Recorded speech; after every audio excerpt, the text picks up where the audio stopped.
सेन माननीय श्री मुकेश कुमार शर्मा जी, पंचायत समिति सदस्य छत्रगढ़। मंच पर विराजमान श्री हरिकृष्ण जी जोशी, पूर्व सरपंच, श्री सद्दाम हुसैन भाटी जी, सरपंच प्रतिनिधि, विभाग से आए हुए सुनील भोड़ा जी, radio, Vishnu ji Joshi, project officer, samosa. मंच पर विराजमान दलबीर जी, राजेंद्र डाल जी, बलराम मटोरिया जी व अन्य सभी सम्मानित महानुभाव जिनका नाम मैं व्यक्तिगत रूप से नहीं जानता। इस विद्यालय के संस्था प्रधान माननीय भाटी जी, पूरा स्टाफ, आसपास के इस पीओ क्षेत्र के विद्यालय में समस्त माननीय सम्मानीय प्रधानाचार्य महोदय और स्टाफ, इस वार्षिक उत्सव में पधारे हुए छत्तीसगढ़ के प्रबुद्धजनों, विदुषी बहनों और प्यारे बच्चों, सर्वप्रथम एक सुखद एहसास, एक सुखद अनुभूति इस क्षेत्र के अंदर कि जिस स्तर का एक आयोजन वार्षिक उत्सव के अंदर होना चाहिए, उसी अनुरूप या हम कह सकते हैं उससे श्रेष्ठ मुझे यहाँ देखने को मिला। मैं साधुवाद देता हूँ पूरी टीम को और प्यारे बच्चों को कि आपने जिस उद्देश्य के साथ वार्षिक उत्सव होता है उसके मानकों को आपने छुआ है। बात चली थी, पूर्व वक्ता बोड़ा जी ने कहा था कि अद्भुत संगम वास्तव में वर्तमान के गुरुजन, पूर्व के पढ़ाए हुए गुरुजन, आप बच्चों से निकले हुए जो विभिन्न सरकारी सेवा में या अन्य क्षेत्रों में अपनी सेवाएं दे रहे हैं, उनका अद्भुत मिलन इस पंडाल में देखने को मिल रहा है। रही बात इस विद्यालय के बारे में, निसंदेह बीकानेर जिला स्तर पर जब भी कभी बात आती है अच्छे विद्यालयों की, तो इस विद्यालय का नाम बड़े गर्व के साथ लिया जाता है कि छत्तीसगढ़ का विद्यालय है। देखने की चीज है तो वो विद्यालय है, सदूर है, लेकिन वहाँ की क्षमताएं, वहाँ के गुरुजन और वहाँ के बच्चे अपनी सर्वोत्तम प्रदर्शन करते हैं। मैंने छत्तीसगढ़ के विद्यालय के बारे में, वर्तमान जो स्वरूप है उसके बारे में कह रहा हूँ, पता मुझे तब लगा जब भाटी जी कभी डीओ सीडीओ ऑफिस आए थे। आपने क्लिप के द्वारा यहाँ की प्रार्थना का स्वरूप जो हो रहा था वो मुझे अपने वीडियो के अंदर बताया था। सुखद अनुभूति थी कि इतनी मनोयोग से स्टाफ एक प्रार्थना कार्यक्रम को संचालित कर रहा है, तो स्वाभाविक बात है जब विद्यालय की शुरुआत इतनी सुंदर और बेहतरीन तरीके से होगी तो विद्यालय का संचालन 8 पीरियड तक इस प्रकार से चलता होगा। छत्तीसगढ़ गांव से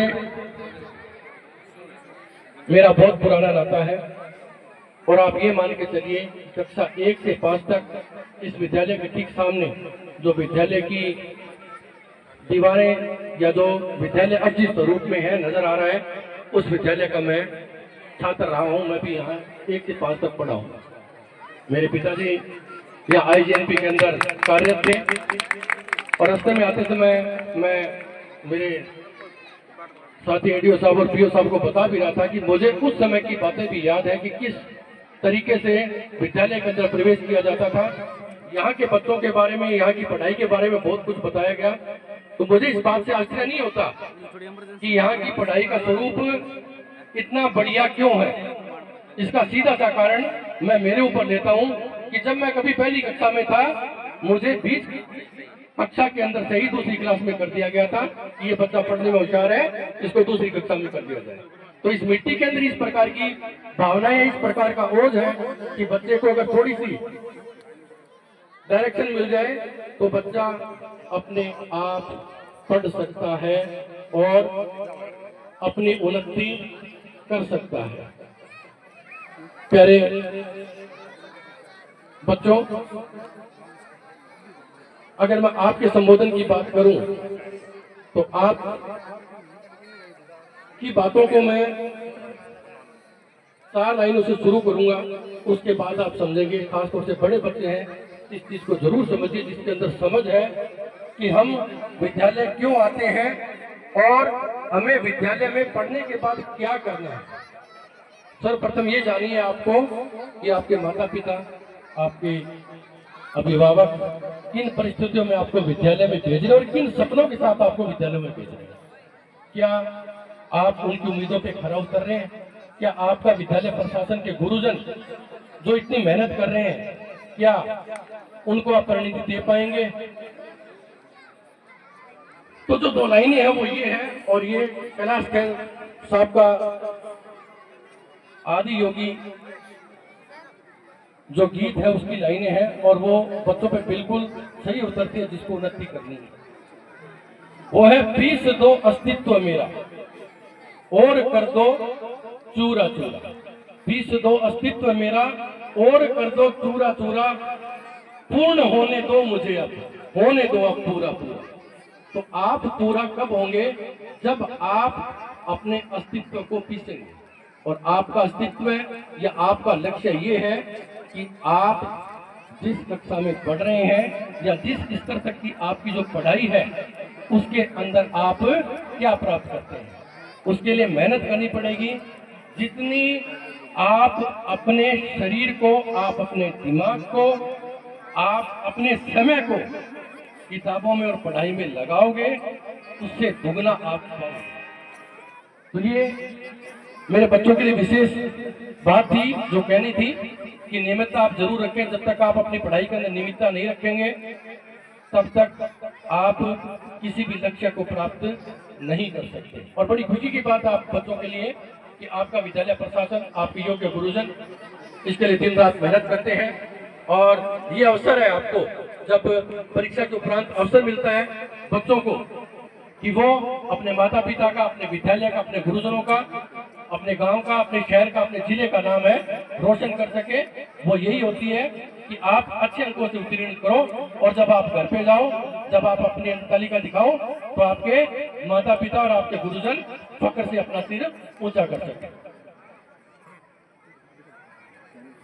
दायित्व की बात अगर मैं करूं तो बच्चों के साथ साथ उनके जो गार्जियन, अभिभावक हैं, उनका भी दायित्व बनता है कि आप इस बात की जानकारी जरूर प्राप्त करें कि आपका बच्चा किस डायरेक्शन में जा रहा है, किस समय पढ़ रहा है, क्या पढ़ रहा है, क्या उसकी पढ़ाई रेगुलर है कि नहीं है। या बात चली थी पढ़ाई के अंदर स्ट्रेस की कि उसके दिमाग के अंदर किसी प्रकार का कोई स्ट्रेस है या नहीं। तो विद्यालय प्रशासन के साथ साथ इस बात की जिम्मेदारी है वो बच्चों की भी रहती है। उन्हें ज्यादा शब्द मैं इस्तेमाल न करते हुए बस इतना ही कहूंगा कि एक भव्य प्रोग्राम, एक शानदार प्रोग्राम जिस मानकों के अनुरूप होना चाहिए था वो उसी अनुरूप के अनुरूप यहाँ पाया। मैं मेरी तरफ से पूरे विद्यालय प्रशासन को, जो भी गुरुजन है, अपनी दिमाग की एक एक चीज आप बच्चों के लिए रख रहे हैं, निस्संदेह वो प्रशंसा के पात्र हैं, साधुवाद के पात्र हैं। मैं पूरी शिक्षा विभाग की तरफ से यहाँ की विद्यालय प्रशासन की जो टीम है भाटी, जो उसकी पूरी टीम को मैं साधुवाद देता हूँ और ईश्वर से प्रार्थना करता हूँ कि जो जोत आपने जला रखी है, जो भावना, जो जज्बा आपने पैदा कर रखा है, वो जज्बा निरंतर रहे, ताकि छत्तरगढ़ के इस विद्यालय से रतन उत्पन्न होते रहे। ये प्रक्रिया किसी जरूरत में न रुके। ज्यादा न कहते हुए आप सभी को पुनः शुभकामनाएं। जय हिंद, जय भारत।